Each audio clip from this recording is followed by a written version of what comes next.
I never imagined I'd find myself stranded in a remote lakeside cottage with Liam. Not like this. Not after a lifetime of careful boundaries and unspoken rules. He was my childhood neighbor's older cousin, 34 now. With that same brooding intensity he'd always carry, tall, broad-shouldered, the type of man who commanded a room without raising his voice. Growing up, he was the one who fixed things quietly. A broken fence, a flat tire, the kind of reliability that made you feel safe from afar, but never invited you closer. We weren't friends. He was always just there on the periphery, with eyes that saw too much and words that came too rarely. But when a sudden storm hit during what was supposed to be a family reunion weekend everyone else bailed due to flooded roads. Flights canceled. I arrived anyway, soaked and stubborn. Liam was already holed up, the only one who hadn't left. No cell service, no way out for days, for nights stretched ahead like an eternity.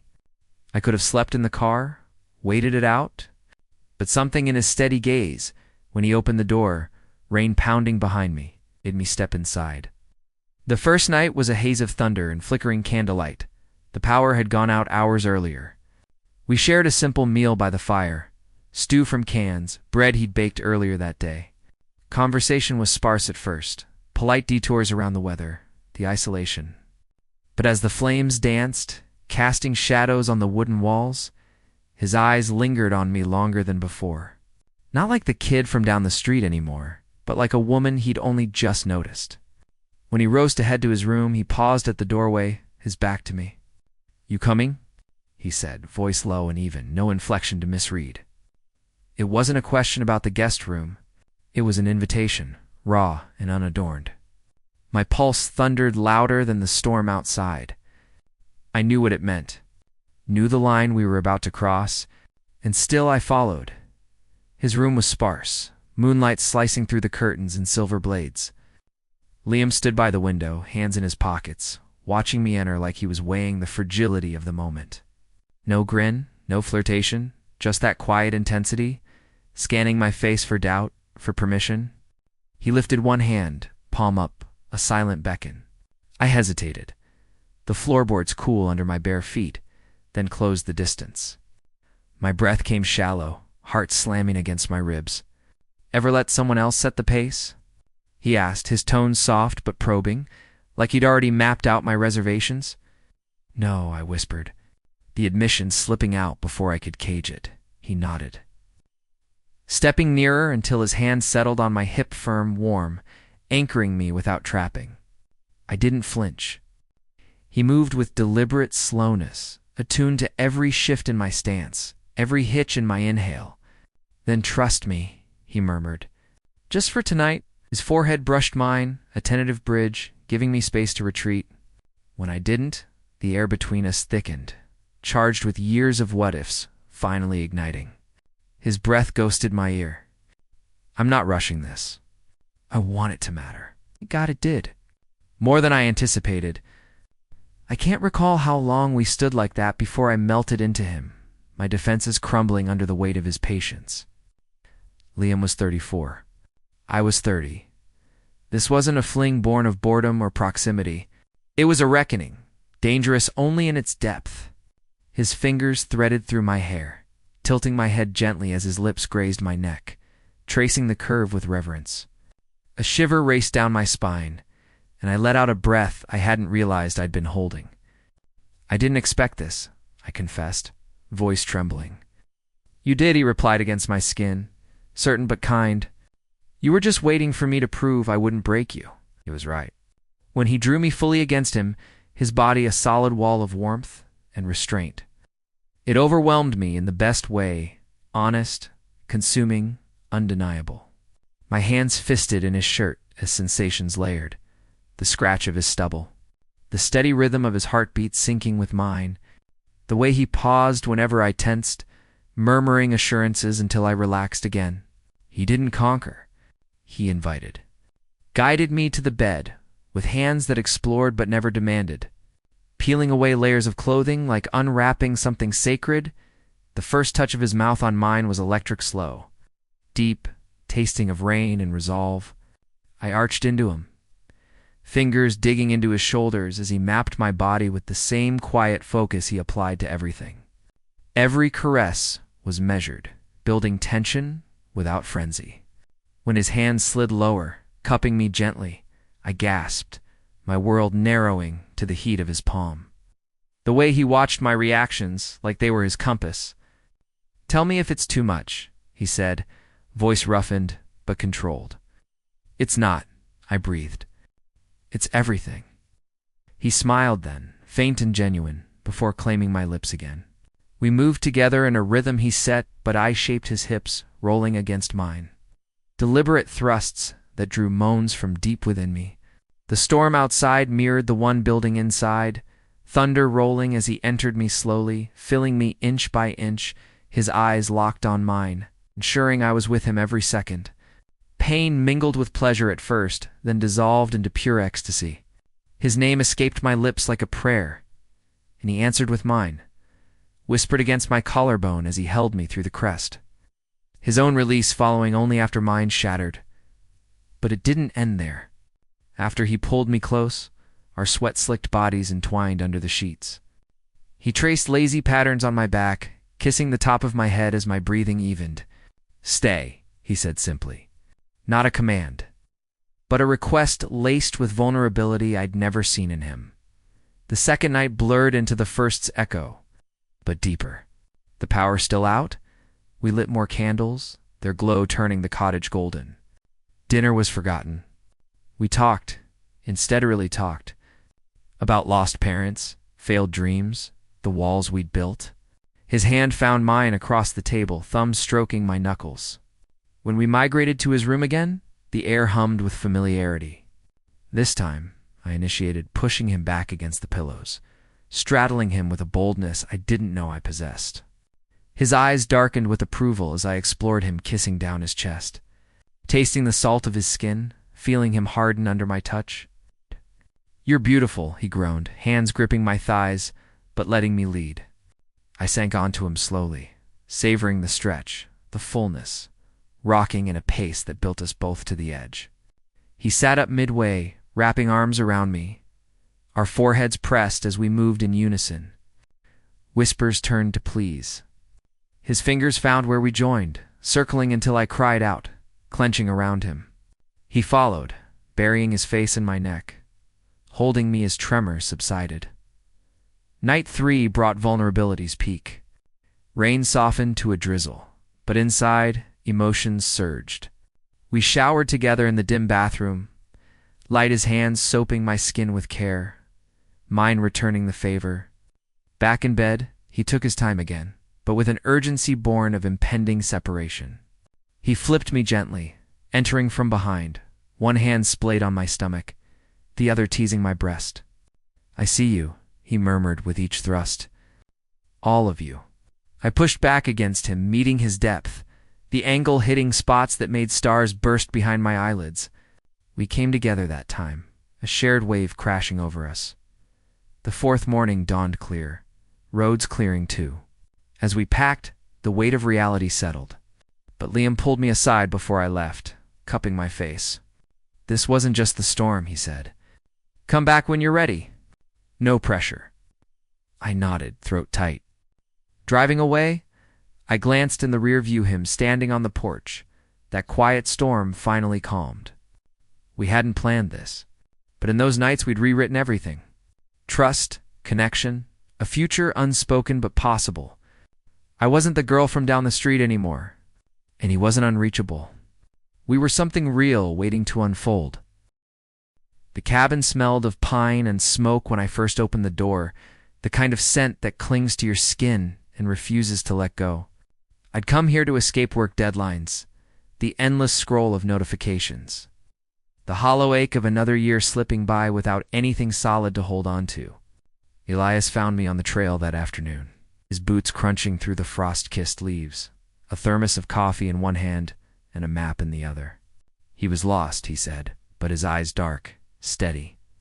Framed by lashes dusted with snow, lingered on me a beat too long to be accidental. "You're not from around here," he observed, voice low and rough like gravel under tires. I wasn't. City girl, through and through, renting this place for a week of solitude that suddenly felt negotiable. We talked by the fire that night, the flames crackling between us like a third presence. He was a photographer, traveling light, chasing light in forgotten places. No roots, no ties. Freedom, he called it. I called it running. But when he laughed at my bluntness, the sound wrapped around me warmer than the wool blanket on my lap. Hours bled into the night.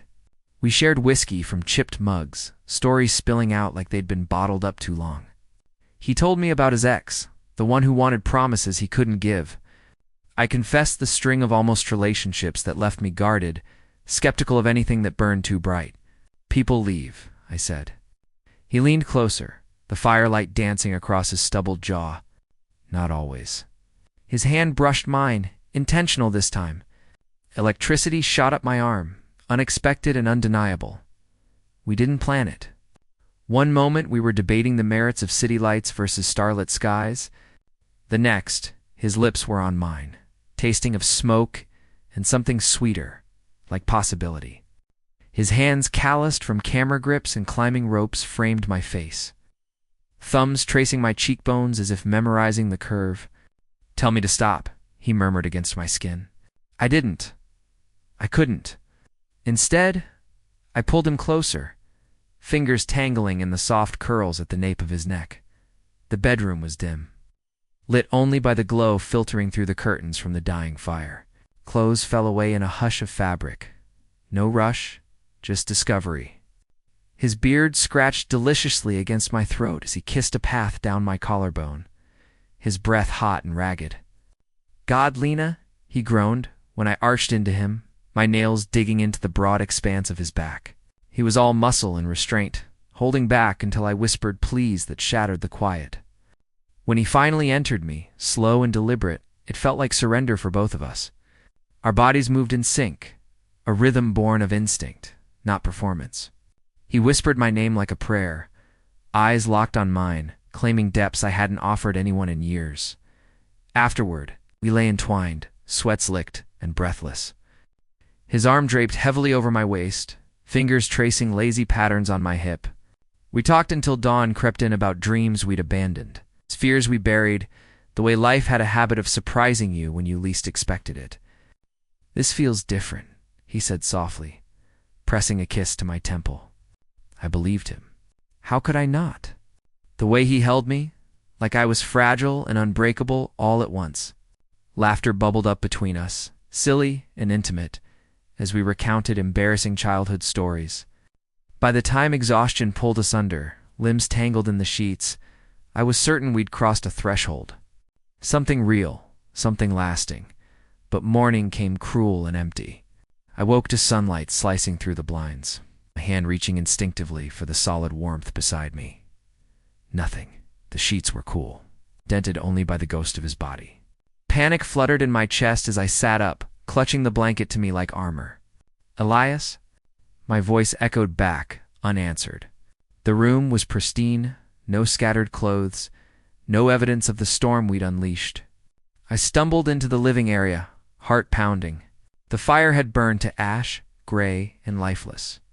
His hiking boots, the ones he'd kicked off by the door with a grin, were gone.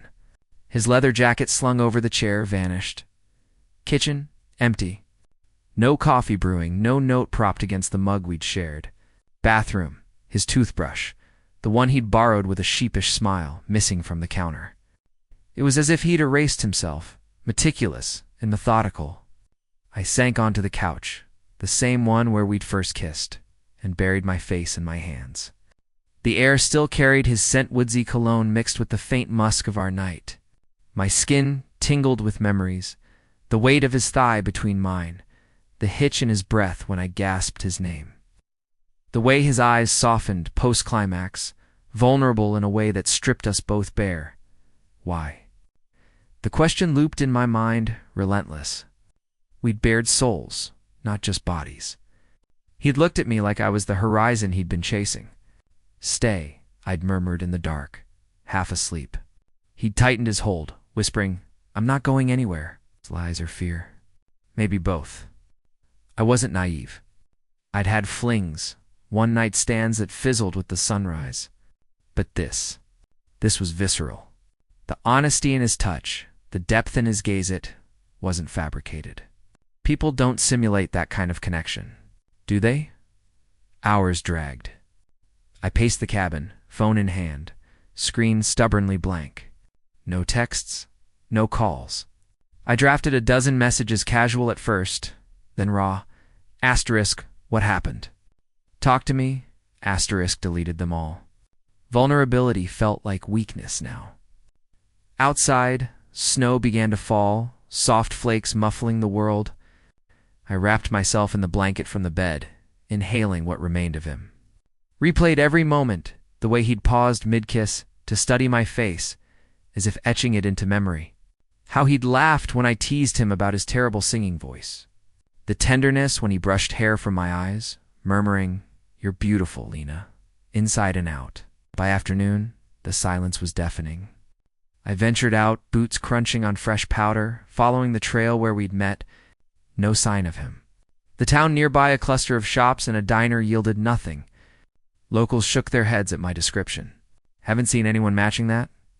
Back at the cabin, I built a new fire, flames roaring to life, but doing little to thaw the ice in my veins. I wanted more than a night. Craved the mornings of coffee and quiet companionship. The adventures he'd hinted at: trips, hidden waterfalls, a life less ordinary. With him, dusk painted the sky in bruised purples as I curled up on the rug. Surrounded by the chaos we'd left, overturned pillows, a forgotten sock of his peeking from under the bed, I clutched it like a talisman, tears finally coming hot, angry, confused. He'd known how it would gut me, waking to emptiness after such fullness. Was it self-preservation? A pattern of flight? Or had I imagined the depth, projecting my longing onto a man who warned me he didn't stay? Night fell again, the cabin creaking in the wind. My phone buzzed once, a wrong number. False hope shattered. I didn't sleep. Instead, I sat by the window, watching stars emerge, replaying his words. This could be something. His hands on my skin, possessive yet gentle. The way he'd fallen asleep with his head on my chest, heartbeats syncing with mine. Ghosts, all of it now. Days blurred. I extended my stay, unable to leave the place where magic had sparked, and died. Hiked the trails, searching for closure in the wilderness. Found none. Messages went unsent, pride or fear holding me back. What if he regretted it? What if he didn't? The uncertainty gnawed deeper than abandonment. A week later, as I packed to leave, a knock echoed. Heart in throat, I opened the door. There he stood, Leah snow-dusted, eyes shadowed with regret. "Lena," he breathed, voice cracking. I couldn't stay away, but that's another story. For now, the cabin holds the echo of what was intimate, profound, undone by dawn. And I, forever changed, carry the weight of a night that promised everything and delivered silence.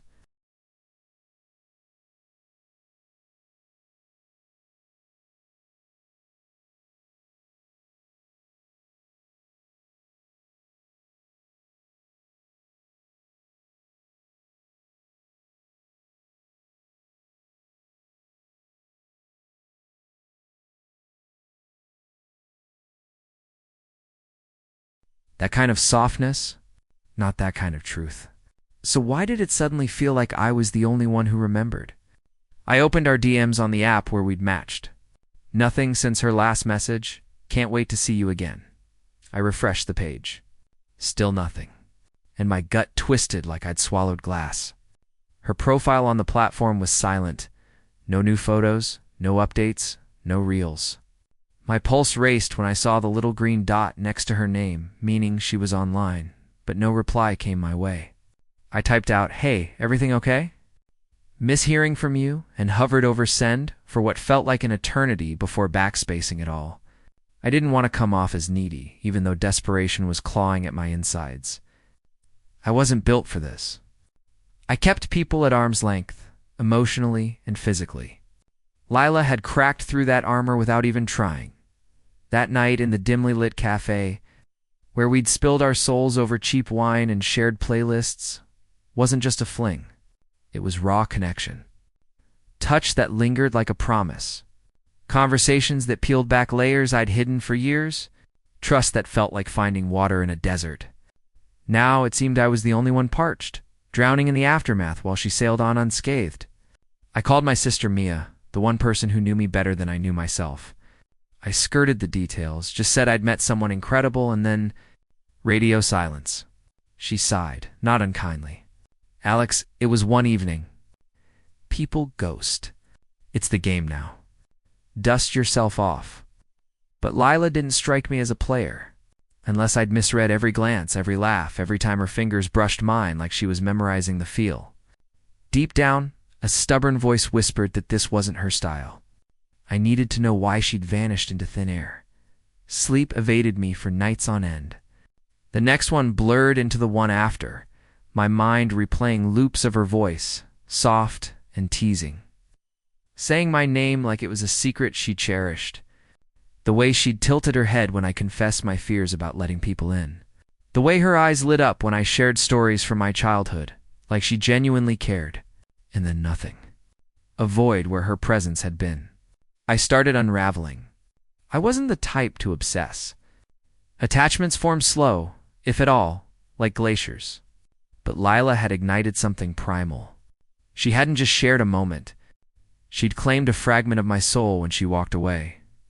Leaving me hollow and questioning if I'd ever reclaim it, desperation won out. I did the one thing I swore I'd never do. I drove to the cafe, the spot where it all began, under string lights and the hum of strangers' chatter. It was impulsive, borderline pathetic. But I craved evidence that our night wasn't a fever dream I'd conjured in loneliness. Parking across the street, I scanned the outdoor patio through rain-streaked windows. And there she was. Lila, leaning against the brick wall outside, her laughter carrying on the evening breeze as she talked to some wanna guy. Tall and broad-shouldered, his hand casually on her waist. My world tilted. Was this the excuse for the silence?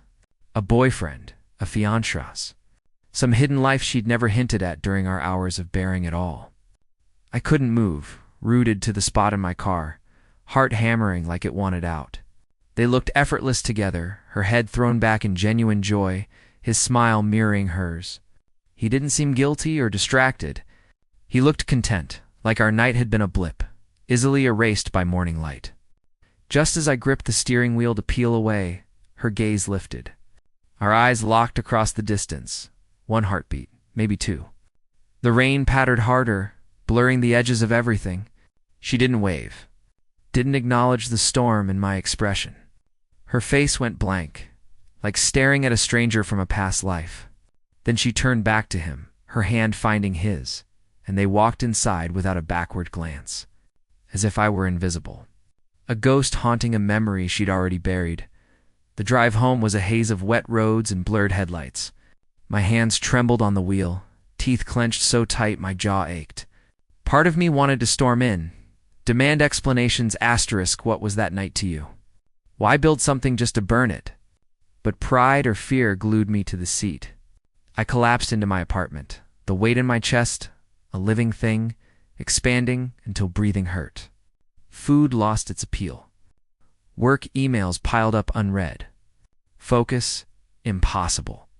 All I could summon was the curve of her smile in the cafe glow, the way she'd whispered vulnerabilities like gifts, the electric charge when our knees touched under the table. Then poof, erased, like I was a disposable chapter. Seeing her with him wasn't just a punch. It was betrayal on steroids, confirming every insecurity I'd voiced that night. Had our connection been a lie? A stolen interlude she discarded at dawn? The agony twisted deeper because against all logic, I craved answers. Craved her. How could she pretend it meant nothing when it had rewritten my internal code? Days bled into a week. I threw myself into routines to cope, gym sessions that left me sore but not numb. Late night runs through the city streets where neon signs mocked my solitude. Mia checked in, her texts a lifeline. * you okay? Talk to me, *. I brushed her off with half-truths, too raw to admit how deeply this had cut. Work suffered. My boss pulled me aside after I zoned out in a meeting, staring at my phone like it might resurrect her messages. Friends invited me out, sensing the shift in my vibe. But bars and crowds felt hollow without her spark. One evening, unable to stand the echo of my own thoughts, I revisited our chat history. Scrolling through the build-up, the flirty banter, the shared memes, the vulnerable admissions felt like self-inflicted torture. "You're different," she'd typed. "I feel seen with you." Lies. Or had something shifted on her end? I drafted message after message, deleting each one. Asterisk saw you at the cafe. Care to explain? Too accusatory. Asterisk miss our talk. What happened? Too vulnerable. In the end, I sent nothing, convincing myself closure wasn't worth the dignity hit. But the spiral deepened. Dreams invaded my sleep, her laugh echoing, her touch phantom on my skin, only to wake to emptiness. I analyzed every moment. Had I said too much?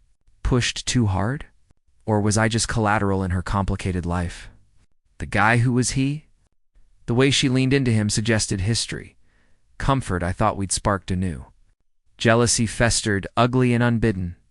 I wasn't this person, reduced to stalking socials for crumbs. Yet there I was, midnight after midnight, refreshing her profile, hoping for a story that might clue me in. Finally, a breaking point. 2 weeks in, I confided fully in Mia over video call, spilling the cafe sighting, the emotional wreckage.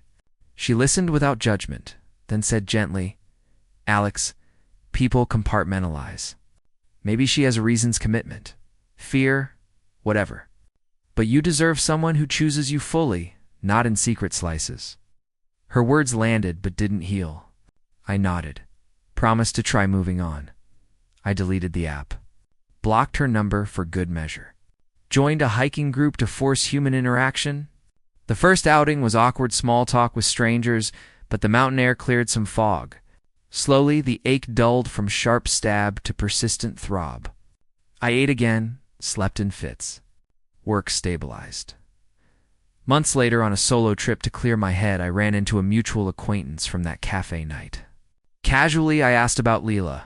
The response gut-punched anew. She'd been engaged the whole time to that guy. Our night? A moment of weakness? She'd confessed to friends later, regretting the mess but choosing her fiancé? No malice, just poor timing and colder feet than admitted. The truth stung, but liberated.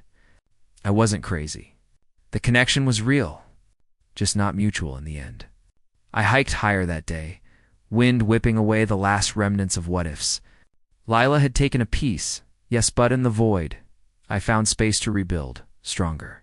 Attachments might form fast sometimes, but so does resilience. I wasn't over her completely, not yet. But I was on the path, one step at a time, toward someone who wouldn't vanish at sunrise.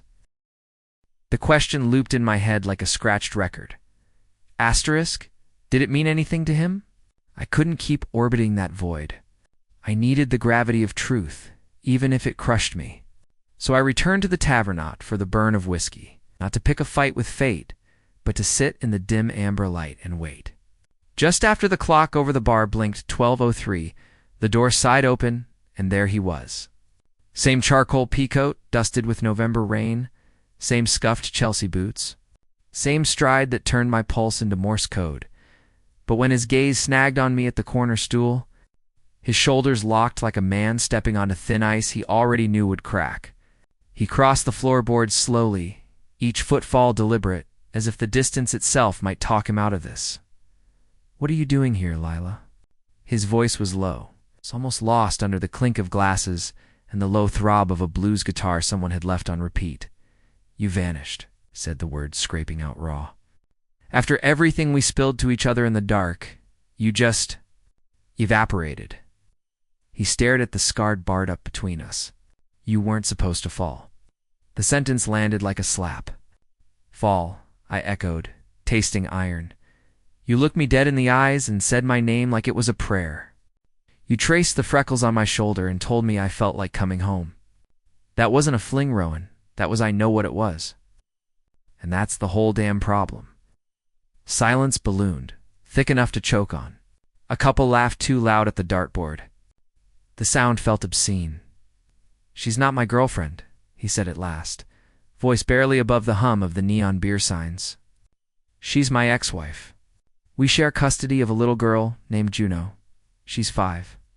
I've spent every weekday morning braiding her hair and every weekend trying to be the father I never had. You have a daughter? He nodded, the motion small, like it cost him. That night with you. It cracked the lid I'd nailed shut on wanting anything for myself. I woke up at dawn and saw you asleep against my chest, and I panicked. Because if I stayed, I'd have to admit I could still feel something bigger than guilt. I couldn't find words. My tongue felt glued to the roof of my mouth. He kept going, softer now. I didn't just want the moment, Lila. I wanted mornings with you arguing over coffee strength. I wanted to watch you paint in that ridiculous oversized shirt you wore the next day. I haven't let myself want anyone since the divorce papers were signed. And wanting you terrified me. My throat closed. Then why leave a note that just said, I'm sorry? Because if I'd kissed you goodbye, I wouldn't have made it out the door. And Juno had a fever. Her mom was out of town. I had to choose. His eyes finally met mine, glassy, ancient. I chose wrong. The bartender slid a bowl of peanuts between us like a referee. Neither of us touched it. I swallowed the lump, trying to choke me. You made me feel like I belonged somewhere for the first time since my dad died. You listened to me talk about grief like it wasn't a burden. And then you left me with silence louder than any fight we could have had. He stepped closer. The air between us crackled. It wasn't one night for me either. I swear on every bedtime story I've ever read, Juno, I've never felt anything close to that. The way you laughed when I burned the toast. The way you said my name, like it was safe in your mouth. His fingers brushed mine on the bar, calloused from guitar strings and playground swings. Electricity shot up my arm for one heartbeat. The tavern shrank to just us two people suspended between what was and what might still be. But reality has teeth. I need to get my house in order, he said. I need to be the dad who doesn't flinch when Juno asks why mommy and daddy don't live together anymore. I need to be whole enough that I don't lean on you to hold my pieces together. Tears stung, hot and inevitable. Then go, I whispered, even though every cell screamed stay. Figure it out, but don't come back until you're sure. He searched my face like he was memorizing the map of it. Then he nodded once, sharp. The way you nod before you jump off a cliff. He turned, coat flaring like a dark wing, and walked out. The door chimed behind him, a small, ordinary sound that felt funereal. I stayed until the bartender started stacking chairs. I paid for 2 untouched whiskeys and left a tip big enough to apologize for the tears. I dripped on the wood. Rowan never texted, never called, never slid into my DMS with a lame "hey stranger." Just silence, vast and deliberate. But some nights when the city is quiet and the radiator clanks like it's trying to talk, I still feel the ghost of his thumb brushing flour off my cheek. I still hear him humming off-key to Juno's favorite cartoon theme while he flipped pancakes into lopsided hearts. He gave me something I didn't know how to ask for. Proof that I could be chosen, not tolerated. That my sharp edges and late-night confessions and paint-stained fingers were worth staying for even if. In the end, he couldn't. I kept the note he left. It's folded in the back of my sketchbook now, edges soft from too many readings. I'm sorry, 2 words that once gutted me. Now, they feel like a beginning I haven't drawn yet. Because one day, someone will look at me the way Rowan did when he thought I was asleep. Like I was the answer to a question he'd stopped asking. And when that day comes, I'll be ready. Not because I waited, but because I learned what I deserve. Until then, I paint. I braid my own hair. I burn toast on purpose and laugh at the smoke alarm's indignation. I live wide open, carrying the echo of a man who taught me in meaning to, that love isn't the moments we keep. It's the parts of us that refuse to close again.